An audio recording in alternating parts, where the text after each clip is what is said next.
Gloire à Dieu.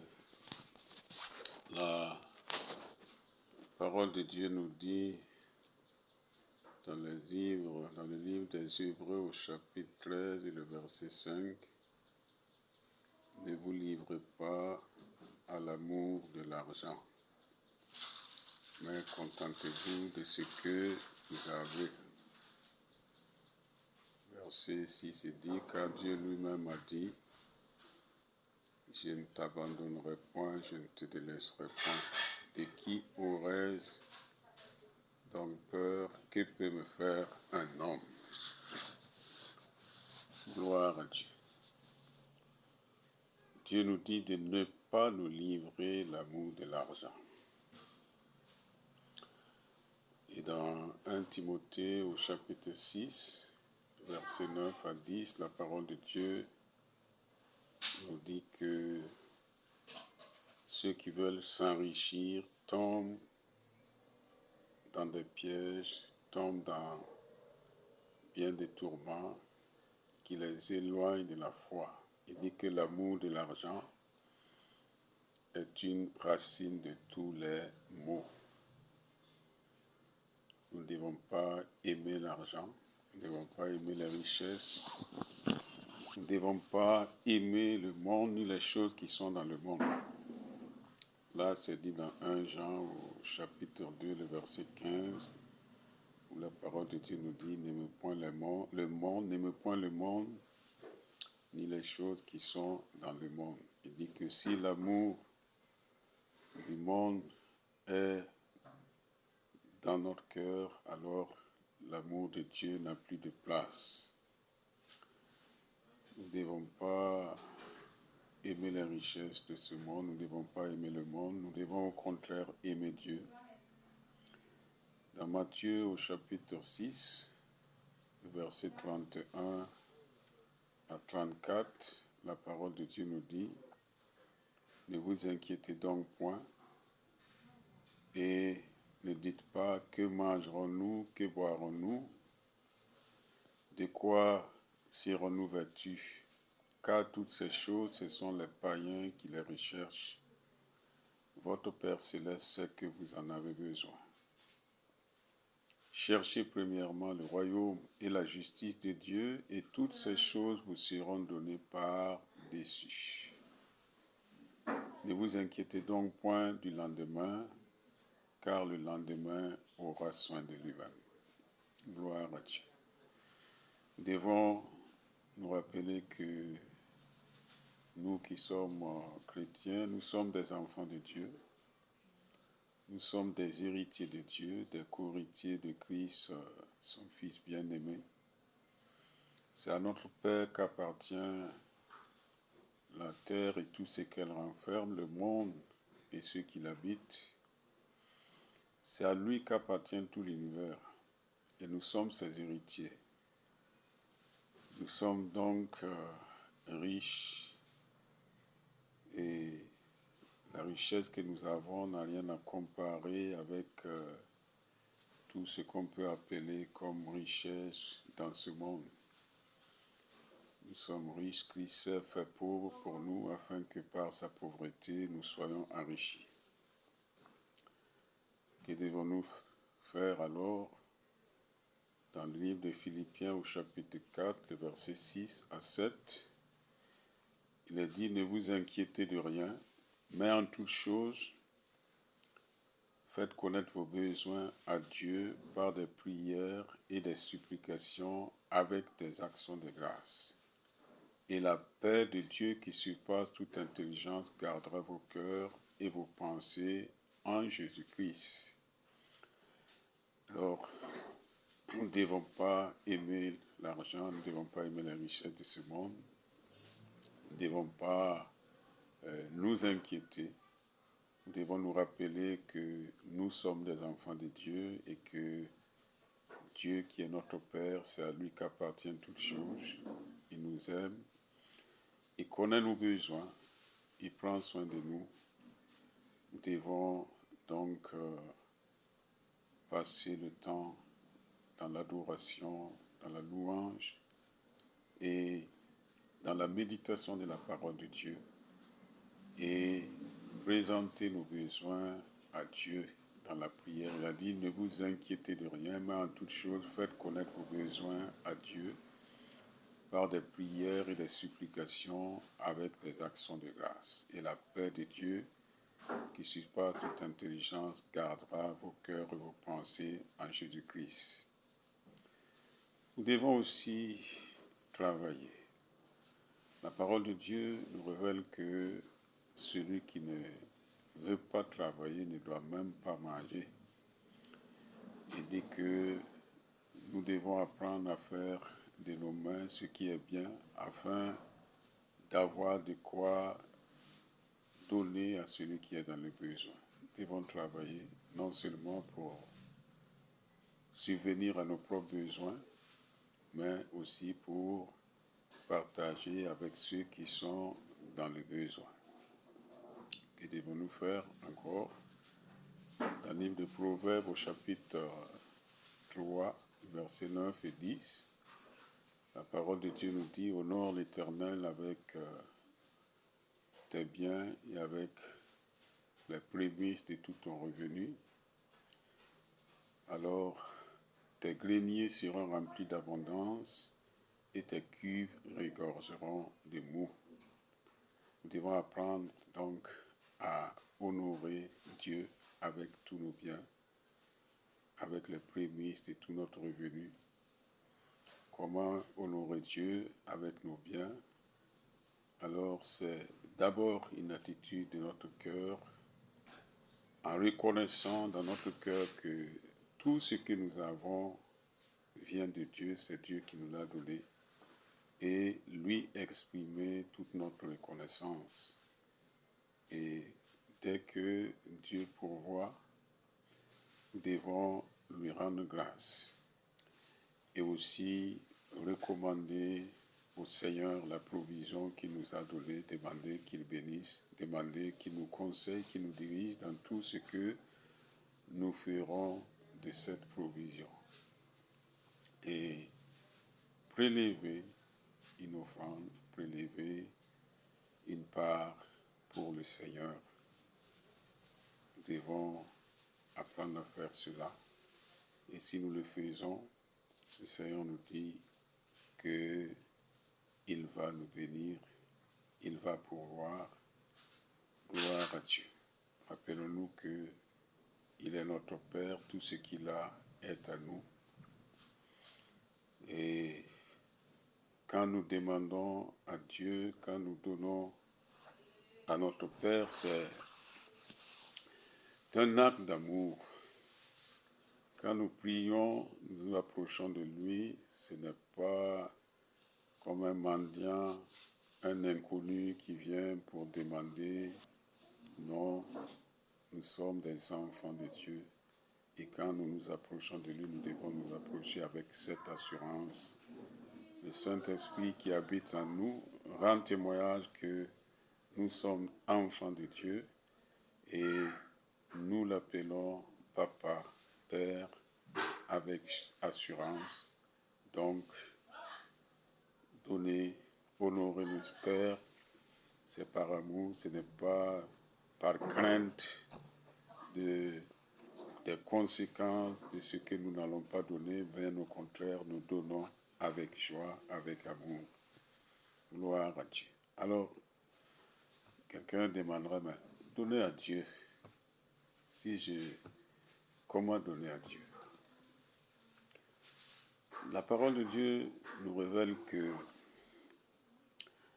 chaque fois que, Jésus l'a dit, il a dit que chaque fois que nous faisons du bien à un de ses frères, à une de ses sœurs, c'est à lui que nous le faisons. Et mieux la parole de Dieu dit que celui qui donne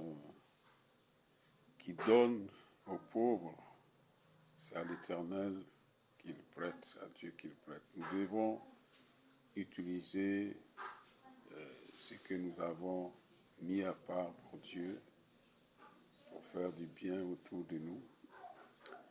Nous devons l'utiliser aussi pour l'œuvre de Dieu.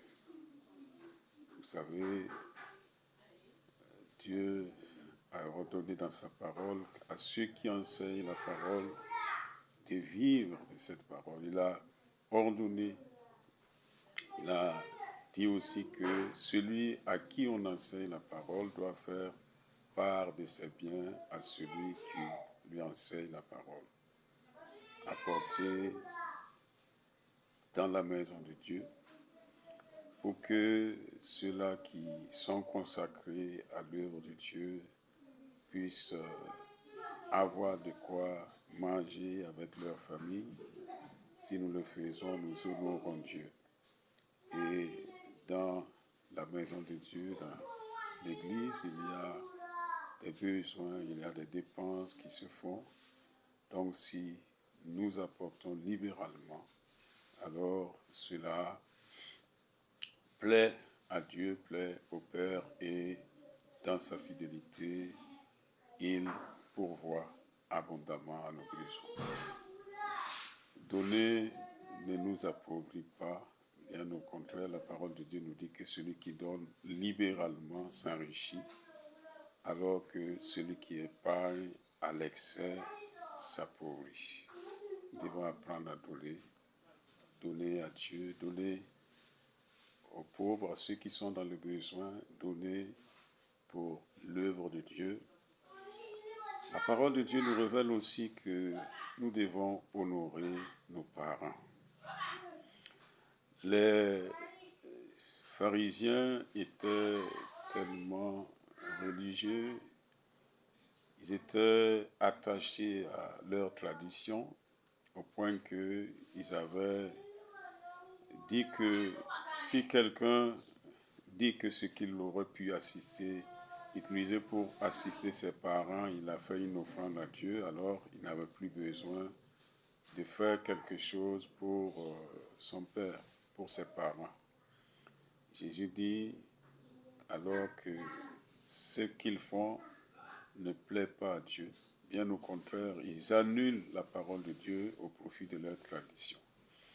Donc nous devons veiller pour honorer les parents. Nous devons, en tant qu'adultes, même les enfants doivent honorer les parents. Ce que nous avons, nous devons apprendre à leur donner. Et j'ai l'habitude de conseiller aux enfants, même quand papa te donne l'argent des poches, apprends à surprendre papa, apprends à surprendre maman en lui faisant des cadeaux. Gloire à Dieu.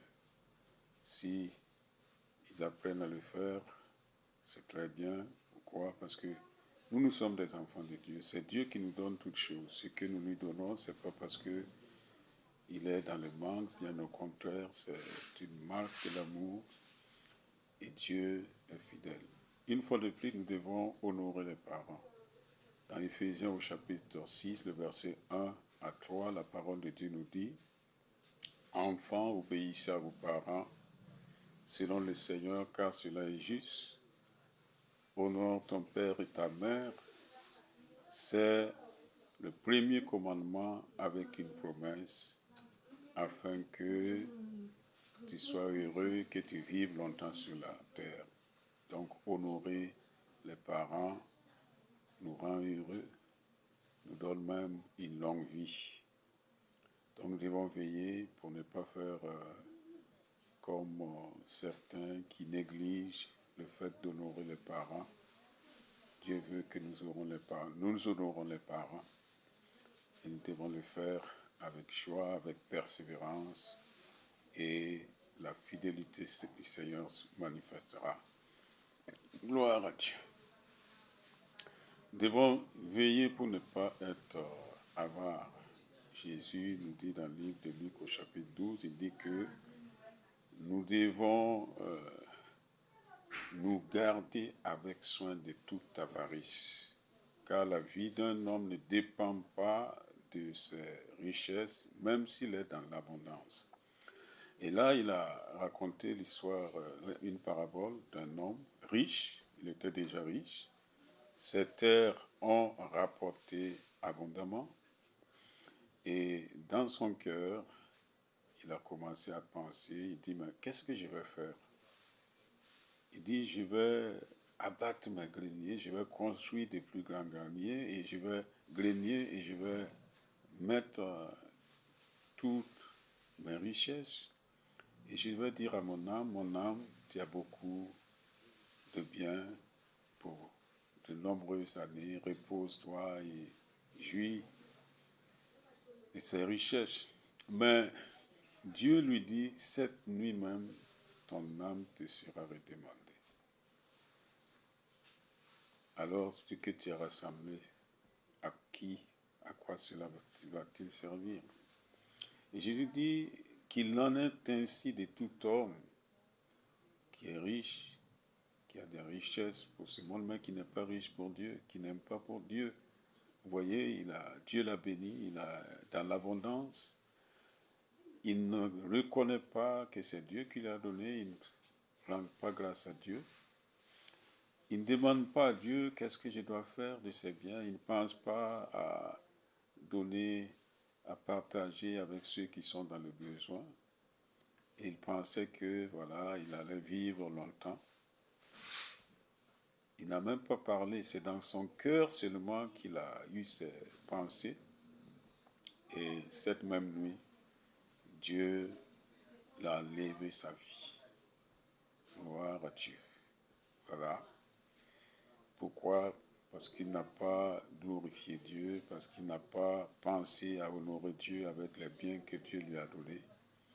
Il pensait garder ça et dans son cœur, orgueilleux, voilà, c'est moi, j'ai gagné des richesses, je vais vivre longtemps.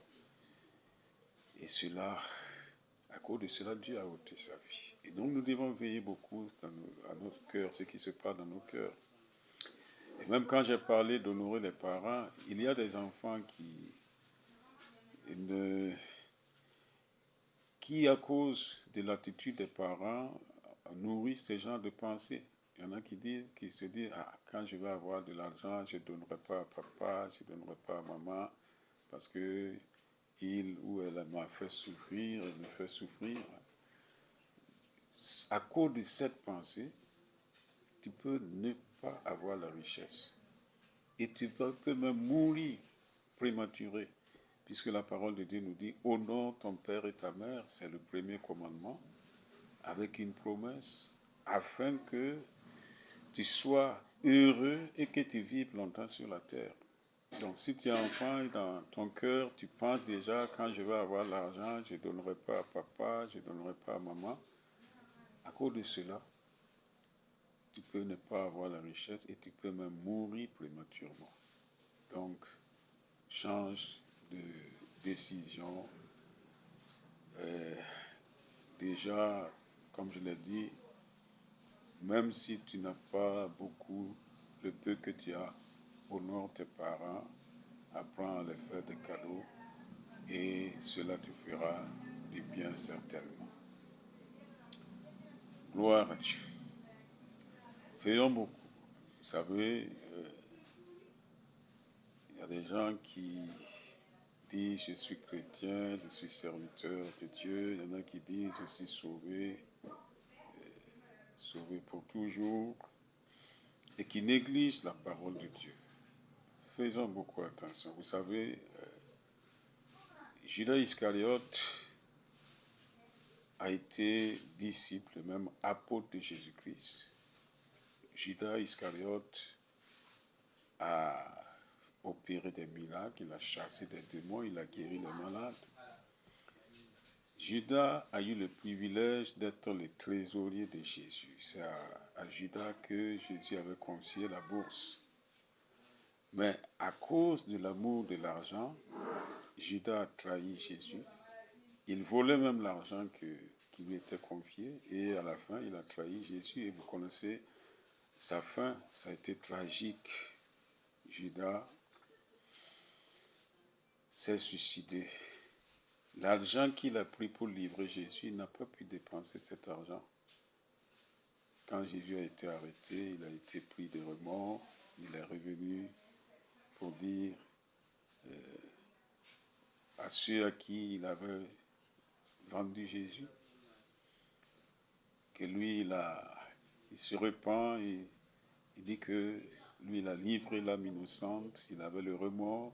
Ils l'ont dit, mais c'est ton affaire. Il a pris l'argent jeté, il est parti se suicider. Voilà, il s'est suicidé. Ce qui suit, ça veut dire qu'il va aller souffrir pour l'éternité dans l'enfer à cause de l'amour de l'argent. Alors, je reviens à là où j'ai commencé. La parole de Dieu nous dit, ne vous livrez pas à l'amour de l'argent, mais contentez-vous de ce que vous avez. Ce que nous devons faire, c'est aimer Dieu, aimer sa parole, aimer le prochain, bien sûr, travailler, ne pas nous inquiéter, présenter tous nos besoins à Dieu, qui est notre Père, qui nous aime et qui prend soin de nous. Alors, si tu n'es pas encore chrétien, tu n'es pas encore enfant de Dieu, ce n'est pas tard. Si le Seigneur t'a permis d'entendre cette parole, écoute, Jésus est le Fils de Dieu. Jésus est mort sur la croix pour nos péchés. Il est ressuscité le 3e jour. Si tu crois à cette bonne nouvelle, alors Dieu te fait grâce de tous tes péchés. Tu te repens de tes péchés, le Seigneur te pardonne. Le sang de Jésus versé sur la croix te lave et te purifie et tu deviens une nouvelle créature, un enfant de Dieu, héritier de Dieu, co-héritier de Christ, son Fils bien-aimé. Et alors, tout ce que Dieu a est pour toi. Tu peux t'approcher de Dieu avec espérance, avec assurance qu'il t'entend, il t'écoute. Il prendra soin de toi, il veille sur toi. Gloire à Dieu. Alléluia. Je vais te conduire dans la prière de repentance. Toi qui n'as pas encore Jésus, qui n'as pas encore reçu Jésus, répète après moi, Seigneur Jésus, je crois que tu es le Fils de Dieu. Tu es mort sur la croix pour mes péchés. Tu as été enseveli et le 3e jour, tu es ressuscité. Seigneur, je me repens de mes péchés. Que ton sang versé sur la croix me lave et me purifie. Seigneur, je te reçois dans mon cœur comme mon sauveur et Seigneur personnel. Merci Seigneur pour ton esprit qui vient habiter en moi et qui fait de moi un enfant de Dieu. Seigneur, merci pour ce que tu fais de moi ton héritier, co-héritier de Christ, ton Fils bien-aimé. Merci pour ce que tu prends soin de moi. Gloire à Dieu.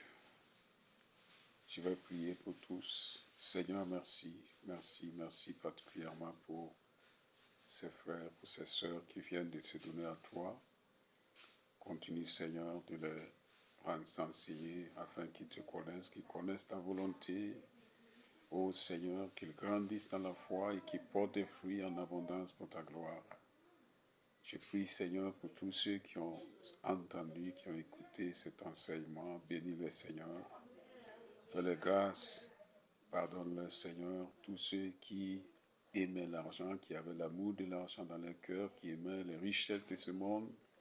Seigneur, enlève l'amour du monde et remplis nos cœurs. Remplis les cœurs, Seigneur, de ton amour, de ta paix. Ô Seigneur, de l'assurance que tu es avec nous, que tu prends soin de nous et que tu pourvois tous nos besoins.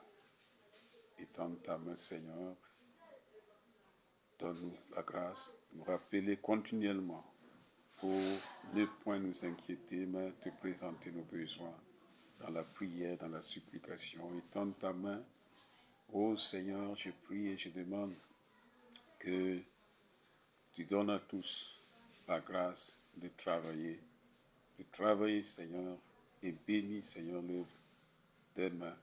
Fais prospérer chacun, Seigneur, pour ta gloire.